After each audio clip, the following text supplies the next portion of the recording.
Rhinoceros are some of Africa's most famous and recognizable animals.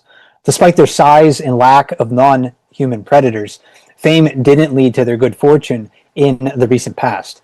Rhino populations throughout Africa crashed in the 20th century due to poaching. But much hope exists for Africa's black rhinos and white rhinos. Hi, everyone. My name is Mike Fitz. I'm the resident naturalist with Explore.org, the world's largest live nature cam network. If the 20th century was a disaster for rhinos, then perhaps we can make the 21st century a time remembered for their resurgence. In central Kenya, a special initiative among different agencies and conservation areas is helping rhinos recover from the brink of extinction. The Loisaba Conservancy plays a central role in that effort, which is why I spoke with Tom Sylvester, CEO of the Loisaba Conservancy. Tom and I discussed the biology and behavior of rhinos, as well as a monumental rhino restoration effort that the Loisaba Conservancy is involved with. And you'll certainly want to stick around for some of the amazing rhino footage that they provided to us. And here's our conversation. Speak with you. Wonderful. Thanks very much, Mike. Really exciting to be here. And thanks for the opportunity. Within our conversation today, we'll talk about the biology and the behavior of African rhinos, as well as some of the methods that the Loisaba Conservancy is using to help protect and restore rhinos. First, though, Tom, I want to ask you about some of the differences between white and black rhinos. There are a couple of different species, and then with white rhinos, there's at least two subspecies, if I remember correctly. But the common names are a bit confusing because they don't refer to color. White rhinos, I've read different things about how their name originated, but it doesn't have to do with color. And I'm wondering if you can give us a little bit of perspective on how their names originated. Yeah, absolutely. So the fundamental difference really between white and black rhino is the black rhino is a browser and the white rhino is a grazer. So the name white originates, in my belief of understanding, from the Afrikaner wit, which is means wide. And it refers to the mouth parts of the white rhino, which are wide and square and adapted for grazing. Whereas the black rhino has a much more hooked shaped lip, which is adapted almost prehensile, if you like, to grab onto trees and bushes and to browse. So they look very different.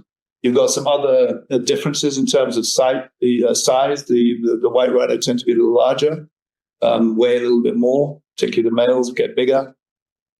And they're more social. White rhinos will be, in groups. You'll see them herding in groups up to maybe 12, 13, 14 individuals in a group, particularly females will group together. Whereas black rhinos are very solitary. We will occasionally see a group of them, but it's rare. Yeah, I wanted to ask you a bit more about that social and maybe some territorial differences between the species. Do you find territorialism within them, or is it mostly they're just sort of in overlapping ranges? They're very highly territorial, particularly black rhino, very, very territorial. You'll have a territorial male with his group, his area. He may tolerate some sub-adult or younger males who aren't in conflict with him. But very territorial, and so are the females. So the eastern black are very much a case of distinct territories that they'll habit. And a female black rhino will have a calf, and then what tends to happen is that if she's a female calf, she'll set up a territory next door to mum. And you may get some interaction socially between mum and daughter over time. If it's a male, they'll tend to be pushed out of that area because there will be a dominant male resident that's covering the female's territory. And they'll have to go out and find another territory somewhere else. So you get the interesting phenomenon of dispersal males happening in black rhino populations, where a young, mature bull, where he's reaching sexual maturity, age of about 7, 8, will start moving around trying to find his own place. And he'll get into conflict. He'll get the crap beaten out of him, if I may use that language, and stuff like that go on. And he'll move and shift. And in fact, we have a really fascinating example here at Loisaba of a sub-adult, a young adult male called Zulu, who we put a LoRaWAN ear tracker on him. And we've been able to watch him over the last 2 years with that track updating every hour. and watch his behavior. And there'll be occasions where he'll be hanging out in a particular area that he likes, and suddenly he'll ping off to the other end of the conservancy and literally do about 15 to 20 kilometers in a night and just head off. And he'll go, and then he'll get to the fence or the boundary at the other end of the conservancy, ping around for a little bit, and then come back again. So that's a very clear example of this dispersal behavior that's happening with rhinos. And if, unfortunately, because of the history around poaching and the need to secure rhinos, all the rhinos, other than a small population of the Chudu Hills in southern Kenya, are within fenced sanctuaries and contained. But and we'll talk about this more perhaps as that changes. We're going to see this ability to disperse and connectivity, and obviously the impacts on genetic variation and so forth. That means with these rhinos going a long way. There's an example in Savo recently when another, young adult bull rhino got out of the rhino sanctuary in Savo and went all the way into Tanzania, moved south into Tanzania, I think about 80 kilometers. And he was picked up by rangers there and said, "Oh, is this one of your rhinos?" And they brought him back again. So fascinating behavior on that front. Southern whites, again, territorial, but you'll have instances of a group together and they'll share a midden, and you'll actually have, territorial marking with a group. But you will also have a situation with dominant bulls very much have their territories. And it sounds like, in a way, they can almost, if they're living in overlapping areas, like even between black and white rhinos, the way that they feed helps them partition into different niches. You mentioned one as a grazer and one as a browser. Can you talk a little bit more about their habitat preferences?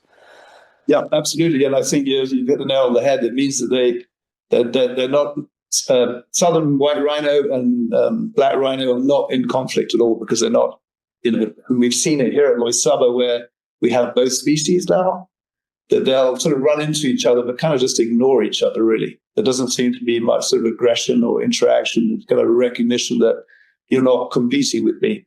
And not only they're not competing for females, but they're not competing for habitat in terms of browse. And so the eastern black rhino, being a browser, will be in much thicker wooded areas, whereas the southern white rhino will find out on the open plains. They will go into bush and hide and have their sort of bedrooms and thickets and stuff like that, but quite often they're just out on the open plain. So very much different habitat. And at Loisaba Conservancy, we've got the advantage of having these different habitats so that you can support both species.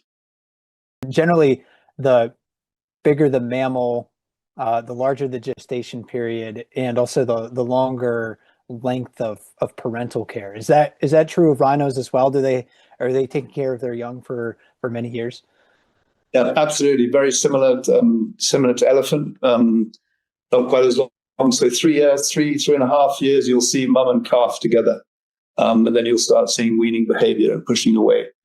Gestation period for both the black rhino and the white rhino is similar, 15, 16 months or thereabouts. Typically, so they'll have a calf. It's quite a long calving interval, obviously, and then keep a calf at foot for 3 years. But she will get pregnant, in the second year. And then, when she's expecting, that's when you see the weaning and the pushing off of the other calf. Another really interesting difference, if I may, between black rhino and white rhino is how they behave with their calves. The black rhino calf follows mum. White rhino, mum follows calf. So you'll see calf going in front and mum coming behind, whereas the black rhino the other way around. So different strategy of how to protect your young.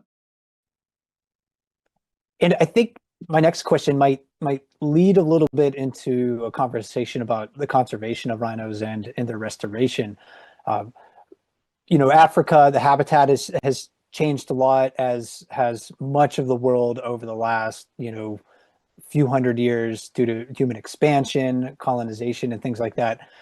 So I'm wondering about rhinos and if they undertook or do undertake annual or seasonal migrations.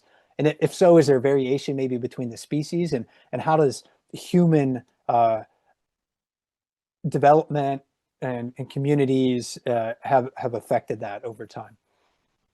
Yeah, interesting question. I think as far as rhino is concerned, I don't think there's really so much migration. I think you have this idea of territorial setup and then dispersal males. Okay. And I how you have female calf will set up next door to mum and so forth. So interestingly, we've seen it in Kenya with the rhino program. You can have a rhino sanctuary that's fenced, drop the fence, but it's not like the rhinos will suddenly explode out of where the fence was and go elsewhere. They'll just incremental movement as territories expand. So not really migration. I do think, obviously, there's been huge challenges with expanding human population and range for all wildlife, and that definitely impacted rhinos. They were slaughtered wholesale during this sort of early colonial period in Kenya, where farmers were trying to, put in agriculture, and they were almost considered vermin. There's some famous stories of game books where, somebody would be writing down how their game control had killed over 800 rhinos or something. So pretty amazing to think that we had this huge population of rhino, very successful, effectively. They were all over this country on all different habitats, different altitudes, hot, dry conditions, lush conditions, whatever. And, ended up going down to having been several. I mean, they talked about, the late 60s, probably 20, 30,000 rhino, and going all the way down to about 300 in Kenya by the time you got to the 1970s. Yeah, hopefully there is a day where we have more space for these large wild animals. And I want to talk to you about sort of like that decline of rhinos, because they were formerly much more abundant, and not that long ago, really, when you're looking at the history of the world. So can you talk more about why rhino populations declined so drastically into the last half of the 20th century, maybe even into the first part of the 21st? Yeah, so I think you had, as I say, there was sort of, agriculture expanding and people removing rhino because they were challenging, they would charge you and all that kind of stuff. So that going on with game control, as they used to call it. And then you got into this poaching crisis that really impacted their population. And we saw, decimated populations all around the value of their horn, predominantly. So you had two big streams of horn usage. One was dagger handles, particularly for Yemeni sheikhs and so forth. So dagger handles that were made out of rhino horns was a huge pull on rhino horn as a trophy. And then you had it used in traditional Chinese medicine, ground up and put into powders for various tonics and different things. So we saw, like I said, I think, 20,000 rhino, late 50s, early 60s, right down to, some estimates of, around 300 late 1970s. So that's a precipitous crash of population of eastern black rhino in Kenya. Southern white rhino, I believe they were even more decimated. I think probably at the turn of the century, I've heard talk of, less than 100 left southern white rhino. So you had a huge genetic bottleneck happen with the southern white rhino population. I had a question about that. These populations of rhinos, they crash so fast to such a small number. Did they experience a genetic bottleneck, and has that affected the restoration efforts and making sure that genetic diversity is preserved? It's very hard when you only have a few individuals. Yeah, absolutely. I think that's an excellent question. I believe that because particularly the southern white rhino went down to such small numbers, and obviously our eastern black rhino, which is the species that we have with black rhino up here, if you get down to 300, 350 individuals, you're effectively getting into the genetic bottleneck. So efforts in Kenya now around the rhino range expansion and the translocation into sanctuary translocation do focus on genetic differences or viability or lines that we have within us, so that when, for instance, with the translocation for the rhino to come to Kenya, the individuals that were selected from Nairobi National Park, Old Pejeta, and Lewa Downs were, because of the very good record keeping since the 80s around all the populations that were here, very specific choice about which individuals would be translocated to be brought together, so that your population at Loisaba Conservancy, which was 21 eastern black rhinos we translocated, are as genetically diverse as the records will allow them to be. I think there's a really interesting engagement now around southern white rhinos, and particularly for the Kenyan population of southern white rhinos. And I just want to highlight they're not indigenous to Kenya, southern white rhinos, but we're still part of the recovery plan for that species. And There's been some almost farming of southern white rhinos in South Africa. The guy called Paul William, who put together a big population and then recently sold it to the African Parks Organization, and they're deliberately trying to spread that population, 2,000 rhinos, out into different sanctuaries. And there's a vision and an ambition in Kenya to try and receive some of those rhinos to mix up our southern white rhino population, because you've gone up to just nearly 1,000 from a base of about 30 odd in Kenya. So they're all pretty close related right now. Then how did the Loisaba region of Kenya become so important for rhino restoration and protection efforts really overall for the eastern and central part of Africa? Yeah, again, interesting. So when we had the sort of post-poaching crisis of the 70s, early 80s, the Kenya Wildlife Service at the time, or the Wildlife Department at the time, collected the odd individual that were left wild rhinos and put them into sanctuaries. And we had the original sanctuary, which was Solio. There's the original sanctuary, which is in Laikipia, in the southern corner of Laikipia. And then they developed Old Pejeta and Lewa Downs came on behind it, all within the Laikipia region.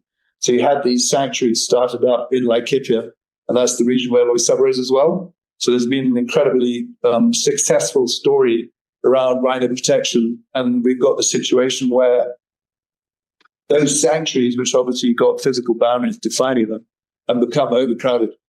Too many rhinos in that defined space. So there's been a need for translocation out of those sanctuaries, because what we saw happening was the breeding rates and the recruitment rates started dropping. So effectively what you were going to do, unless you could find more space, you would just end up with a zero growth population. So you might as well have been poached. So that's what's been really exciting in recent times in Kenya under the Black Rhino Action Recovery Plan, is a real focus on trying to expand the areas that will have rhinos. And obviously, Loisaba in this area of Kenya was good traditional rhino range. So it makes for very successful breeding populations. And what might be the habitat's carrying capacity then, and for rhinos? Do you have a projection for what it might be, when you might reach it, and then what happens afterwards? Yeah, absolutely. So part of the sort of whole surveying and review around applying for a rhino sanctuary here was to do what they call an ecological carrying capacity for the black rhino at Loisaba. So that measure was worked out very carefully, and we looked to probably been able to carry about 70 individuals here at Loisaba Conservancy. So we reintroduced 21, which is the sort of magic number for a founder population, breeding population. 11 females, 10 males. Because of how they interact, rhino populations it's not a harem situation. You've got one male, lots of females. You need almost a balanced population to allow for activity and reproduction. And our projections, if you look at sort of good growth, somewhere between 5 and maybe as good as 8% per year. So probably take us about 20 years, something around 20 years, depending on how well we breed, to fill that ecological carrying capacity. And thereafter, we're going to have to start looking at where we would translocate out of Loisaba. And what's interesting, because of the success of these rhino sanctuaries in Kenya, including government sanctuaries in Nairobi National Park, Meru, and Tsavo, you're seeing a situation where they need to start exporting, probably translocating out of existing sanctuaries. They probably need to move about 30 animals a year, because a lot of those sanctuaries have already hit their ecological carrying capacity. I think seasonality and different factors means that it's not dead accurate in terms you can get a bit more. Or Pejeta Conservancy, I believe, have an ECC somewhere about 140 animals, and they're already at about 180. But they're all still healthy and doing well. But you just start seeing the breeding rate, recruitment rate dropping over time. And then the rhinos you mentioned are, they're still within fenced areas essentially, but they're still under threat from poaching. So how are they protected, and how significant does this poaching remain as a threat? Yeah, really interesting. I think in southern Africa, the poaching's been absolutely horrific in the last few years, where hundreds of rhinos have been poached.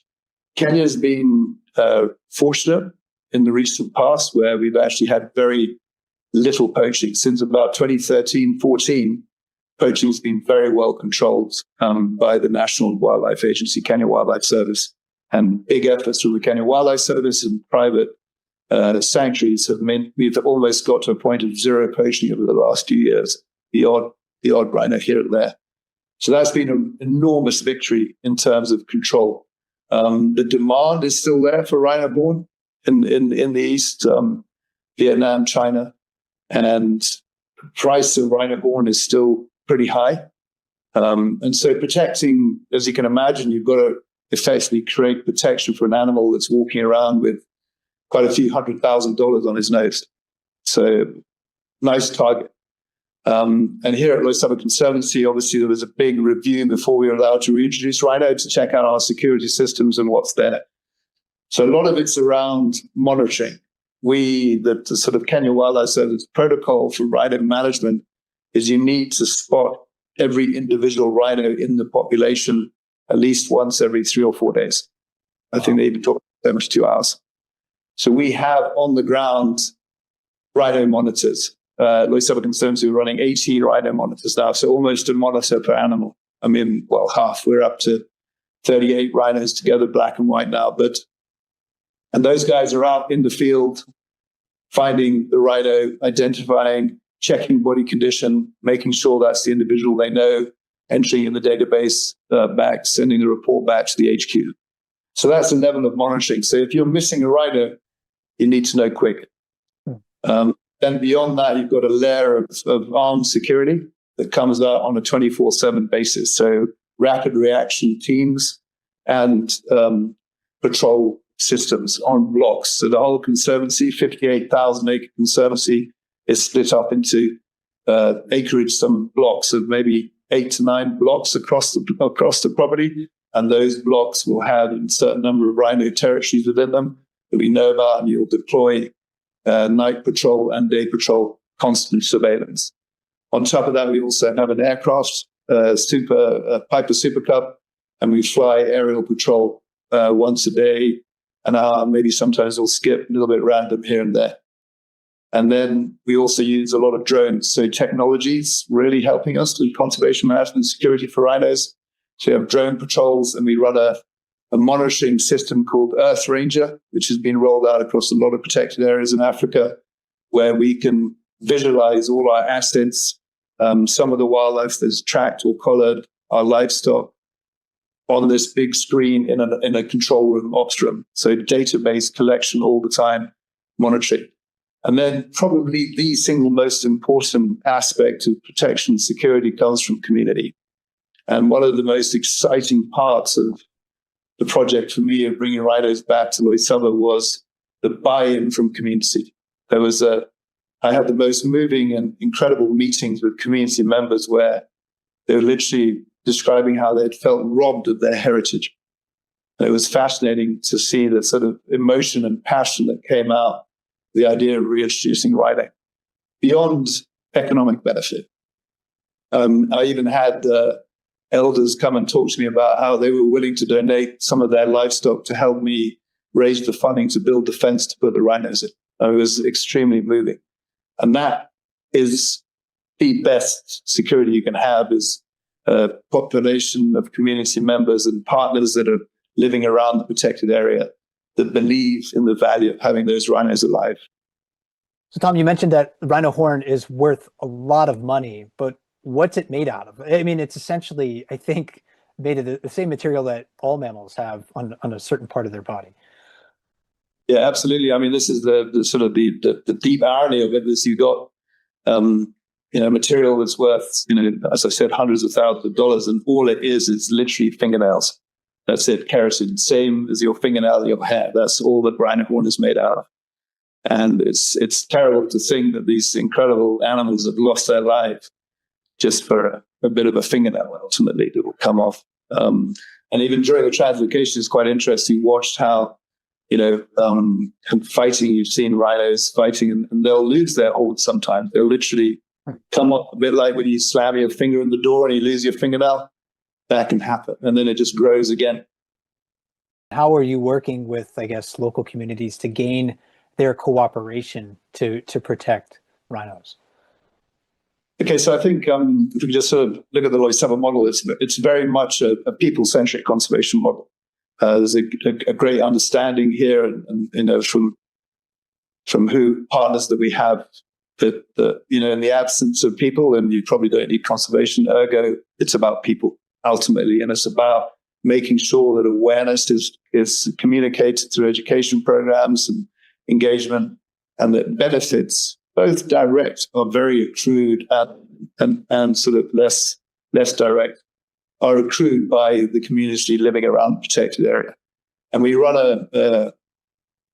education programs, health programs, all the sort of traditional engagement, and do a lot of job creation. That we are responsible probably for over 500 jobs here at Loisaba Conservancy, which in a very rural setting has huge impact, particularly when you're looking at one job probably has got about up to 10 people depending. So you've got this big beneficial pool of 5,000-6,000 people as a basis from that direct benefit. And then you get the sort of obviously the tourism and different things that come on the back of it that arrive to create benefit. And I think making that really strong connection between the conservation and those benefits, be it a scholarship or a school meal program that's been supported out of the Conservancy, has been critical to our engagement.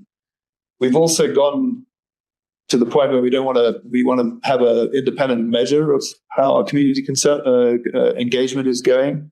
So we run a social assessment around protected area every 3 to 4 years, and a sort of independent questionnaire, social science survey, to get the measure back from community. What do they think of the protected area? What are the benefits? How does it impact their lives and so forth?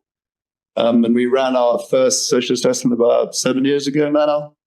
And I think we had about a 70% sort of approval rating, if you like, that their lives were improved at the Conservancy. And then we concluded our last one towards the end of 2024, where we'd gone up to a 96% approval rating of community engagement.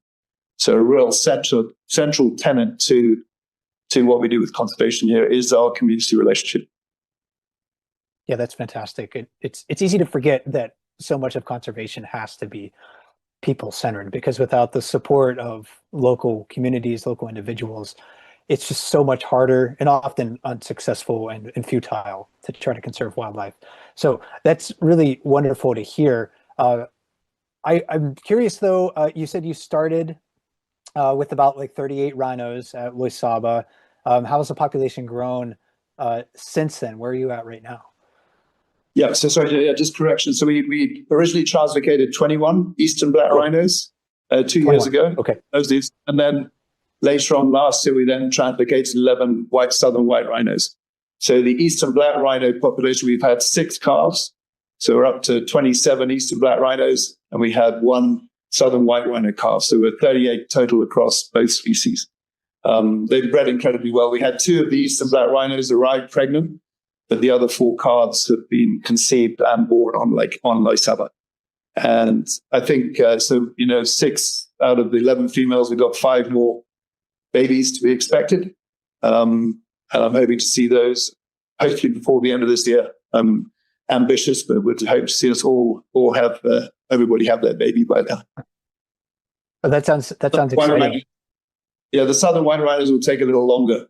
As you probably noticed, we reintroduced southern white rhinos. We had a baby within 2 weeks. So one of those ladies came very, very pregnant. And it was actually thrilling and a testament to the veterinary skill of the Kenya Wildlife Service that they were able to translocate that female from Leeward Downs, heavily pregnant, arrived, had a healthy calf, all with excellent veterinary management during the translocation. We're pausing our interview with Tom Sylvester from the Loisaba Conservancy because you heard Tom mention rhino translocation.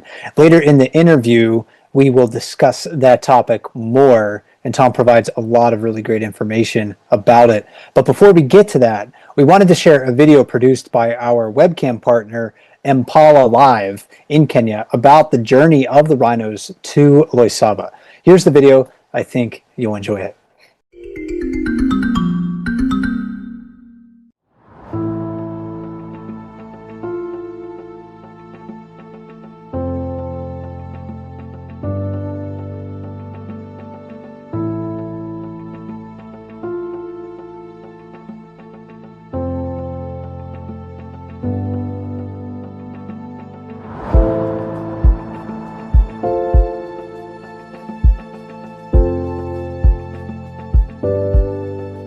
Yeah, so the sort of dream of seeing rhinos back in Loisaba began for me personally about 30 years ago, when I first got a job at Loisaba Conservancy, and I understood that there had been a lot of rhinos there through the prior to the sort of 1970s, when there was a massive poaching crisis that saw Kenya's black rhino population drop from probably 20,000 animals in the late 60s right down to less than 300 by the time we got into the 1980s. So the sort of investment that Opejeta has made in the rhino population has seen that growth steadily around 9% per annum on average, and consequently over time the population becoming the largest in Kenya and East Africa. And therefore, having grown at that rate at some point, based on science, it was understood that Opejeta hit its carrying capacity. So it became apparent under the Black Rhino Action Recovery Plan that more space was needed for eastern black rhino and southern white rhino in Kenya, which is why Loisaba put its hand up at that time, 2018, 2019, and said, we're ready, we'd like to have some rhinos back in this landscape.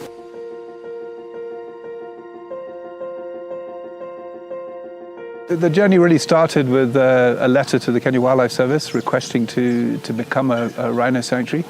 So Loisaba was taken through a very well documented, strategically laid out criteria for determining whether or not they were ready. And every one of those boxes had to be ticked.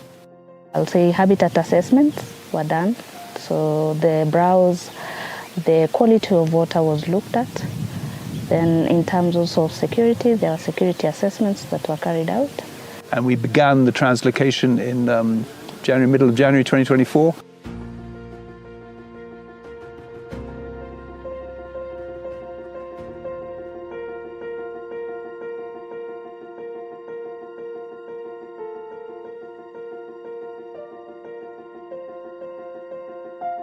I think one other thing people never mention is that whole journey from here all the way. You have to do regular stops and check on the animals.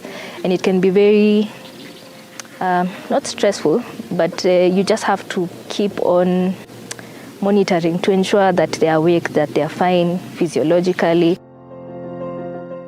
When the rhinos arrived at Loisaba, the crate that is carrying them is lifted off the lorry and it's put on the ground. Some of them will stick around and try to knock on the crates, but some of them will just look around the new place and then just run off.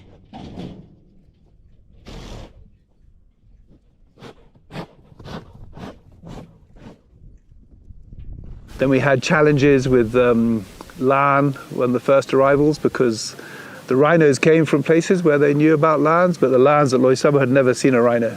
So they thought it was prey. And we had an incident where one of the rhinos was attacked quite badly by LAN and the second one was also wounded. And that necessitated that the vet would be there to treat the wounds and check on the management. The net result was that they were protected and some LANs were translocated as a result, but the rhinos remained safe. The security now, being the rhino, is an endangered species.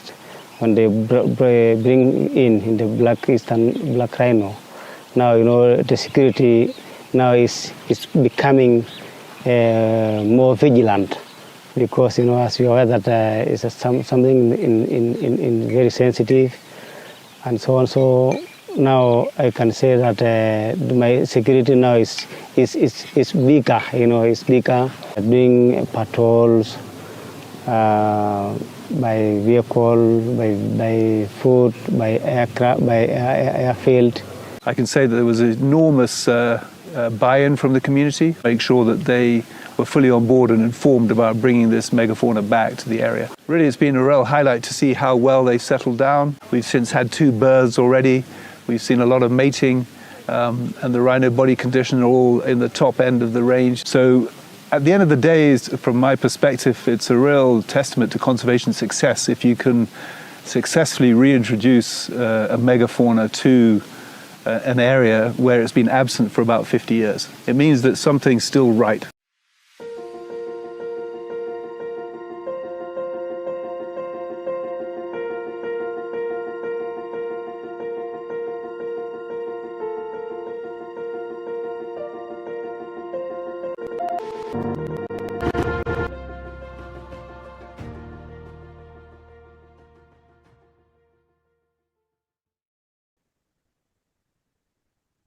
And thanks again to Impala Live for that video. That video, if you want to watch it or share it, it is currently a featured video on the Impala Live website at impalalive.org. And that's, like it sounds, like the animal, but no I at the beginning. So it's the letter M, P-A-L-A, live.org. And it lives permanently on their YouTube channel as well, which is Impala Live #1. The successful restoration and conservation of rhinos hinges on many people working together toward that goal. It is a significant accomplishment, especially when translocation is necessary. And that's where we'll pick up my conversation again with Tom Sylvester of the Loisaba Conservancy. What is that like for a rhinoceros? And how are they cared for when they're moved from one place to another? Yeah, no, it's the most extraordinary operation, and having been witness to it. So you'll sort of identify the individual. I can just walk through the process. Identify the individual that's going to be translocated. You'll dart with a tranquilizer called M99 from a helicopter. First dart. Sometimes they take more than one dart and go in. Rhino will then. They'll have to follow as they sort of, obviously they're a little bit stressed by the helicopter. They'll run through the bush a bit.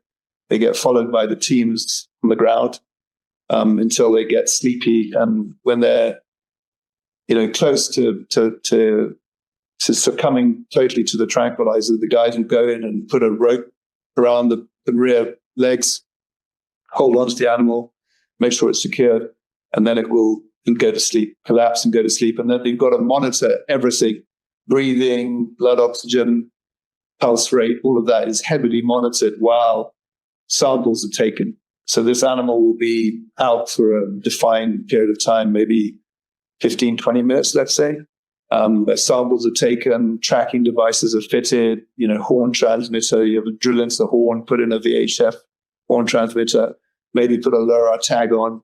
Ear notch the animal if it hasn't already been ear notched. Probably it should have been, because that's one of our processes of recognizing individuals. Yep, goes through ear notching processes. Check everything out, samples, blood, etc. And then with the eastern black rhino that I saw the translocation, you then move the crate, which is a little bit like a shipping container, if you like, sort of a crate, very reinforced crate off the back of a flatbed is put on the ground right in front of the tranquilized rhino. And then when everything's lined up, they put another a rope around its back and back through into the crate and tie it onto a 4x4, the other side of the crate. And then you'll line everything up and then give the rhino the revival drug, and it will literally wake up, and everybody the 4x4 pulls it from the front and everybody pushes behind, and this couple of tons worth of animal is pushed into the crate in this sort of, it's a pretty intense moment as this animal gets into the crate, and then it goes forward and it's held in there, and the locks at the back of the crate are put in place. So you can imagine it's a pretty stressful event, but the veterinary management and the reading all the signs are what's critically important, and a lot of experience in drug management and keeping it in the right state.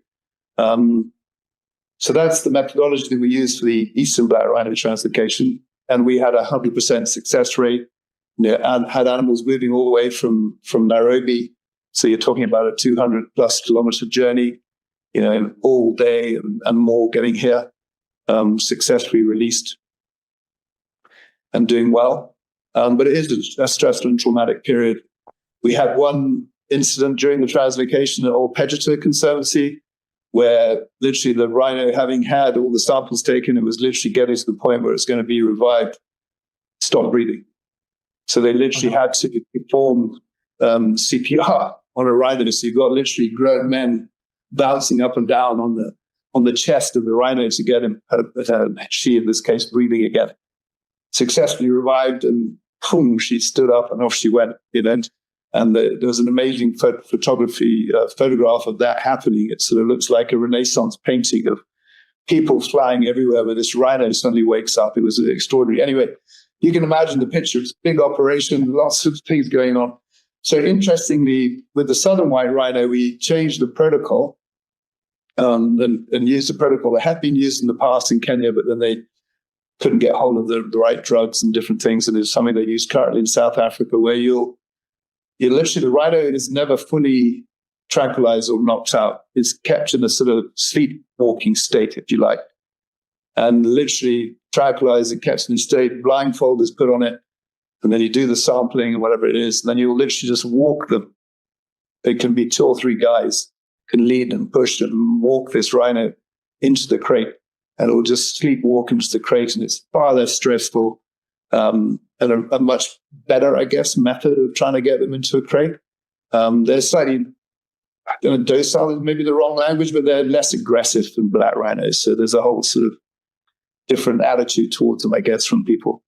But that was very successful. And I said, managed to put a heavily pregnant female into a crate. She came here and had her calf successfully. So that would kind of indicate that the stress was minimized. It's done in a very humane way, if you like. So those are some amazing stories, and we should keep in mind that all of this comes on the heels of the functional extinction of the northern white rhino. I think the last male died like in 2018 or something, unfortunately. So the only existing northern white rhinos are females.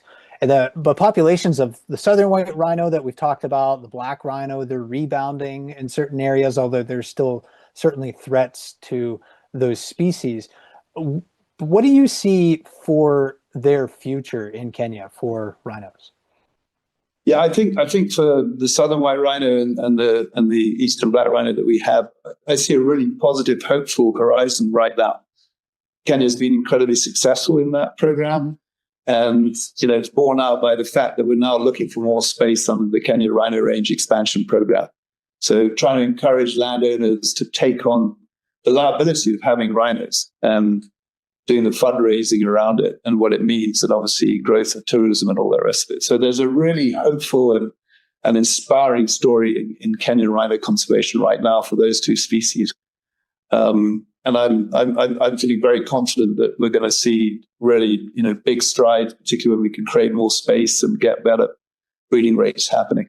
And then maybe even reintroducing some of those southern white rhinos from South Africa to mix up the genes. So it's on a good track and a good place right now with lots of very positive energy.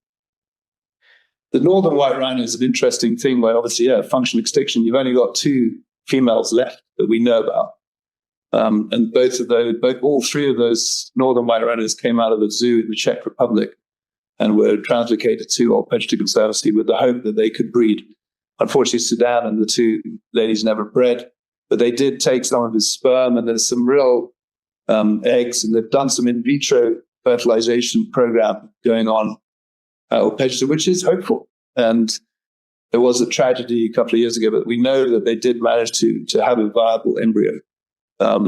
Very complicated process, a lot of investment, but I believe there's also hope to see the northern white rhino brought back from extinction. So creation of viable embryos and then implanting them in a southern white rhino female and bringing it to term. And there's a future where we could see northern white rhino around the original range in the future. What might it mean for people and habitats if rhinos are no longer endangered or threatened sometime in the future? Yeah, I think that's a great question, and a future we hope for. But I think space is going to be an issue, right? At the end of the day, if I could look at Kenya, and we have a population now of circa 50 odd million, 55 million or something, with a track to be at 70 million in the next 20 years, if not before. That's going to have a huge impact on space, and we're going to have to see, big urbanization and different things are going to function as a country going forward. But we still have a lot of good wilderness in Kenya, particularly in northern Kenya, and habitat which can support rhino. So I think for the near and medium term, we're going to have sufficient space. I think there was just a massively successful expansion of the Tsavo East or Tsavo West Ungulia Rhino Sanctuary, where it went from 150 square kilometers to 3,200 square kilometers. That can take a lot of rhinos. And that's in a wonderful national park in the southern part of Kenya, where we're going to take a long time to fill that up. So I think, as I say, near and medium term, we're not going to have to be concerned about running out of space for rhinos, as I see it. And I'm curious, how you got started working with wildlife, and along those lines, would you give to a young person, student who wants to either study or protect wildlife and wild places? Yeah, I mean, I grew up in Kenya. I'm a Kenyan, always fascinated by wildlife. I was very fortunate. My father was actually a city lawyer, but he was a passionate naturalist as well. So we would spend all our holidays camping and doing outdoors and going to game parks and interacting with wildlife. So grew up. I then graduated with a degree in agriculture. Actually, I went into livestock, was the sort of area that I wanted to get into, and ended up coming up here to Loisaba Conservancy about 1992 and got a job as a ranch manager. Back then, this was a ranch. It was a cattle ranch. This area of Kenya was a very traditional cattle ranching area. But the owner of the land was a conservationist, and I sort of saw this opportunity and worked with him, and he protected wildlife, and I think it just kindled this huge passion again to move forward and try and secure this part of Laikipia into a conservancy. And it's been a thrilling journey. There's never been a dull moment. It's been very fulfilling, and trying to see the people-centric model coming to fruition and seeing people benefit and seeing a real pride in ownership. And Loisaba Conservancy is a trust. It's owned by trust. There's no equity benefit for anybody from Loisaba Conservancy. We run commercial businesses, but they all just contribute to the cost of conservation. And really being able to see how the community are owning it. And I think for young people, I think there's a really inspiring careers in conservation today. And I think for the people on the planet, we need as many people as possible to be focusing on conservation for the future and trying to lay foundations to stabilize and think about climate change and what we need to do to get back to a place where conservation and natural life and ecosystems are valued above anything else. Final question for you, Tom, is what can the average person do to help protect rhinos and other wildlife in Africa? That's another great question. I think engagement, awareness, funding. It's as we've mentioned earlier on, it's very expensive to look after rhinos because of the value of their horn, the protection level that they have. So every little bit counts, and I think getting young people engaged, getting school kids engaged, getting people engaged in the value. And I think what's fascinating and fantastic about the Kenyan model is that all wildlife belongs to the people of Kenya. So every individual Kenyan has a piece of every rhino. And I think that's something that we've got to get out there and communicate very well, particularly to urban populations that need to keep engaged. And I think things, sort of plug, I think things like Impala Live and, interaction across schools and that sort of stuff is really where we have to go. Keep on investing in awareness and storytelling around the benefit of wildlife. Well, that's great advice. And Tom, I want to thank you again for spending time out of your day to talk with us about the efforts to protect rhinos and restore their populations in Kenya, especially at the Loisaba Conservancy. I know I learned a lot. I'm sure our audience learned a lot as well. So thanks once again. The thanks are all mine. Thank you so much for the opportunity. It means a lot to be able to communicate and get the story out there. So extremely grateful. Thank you.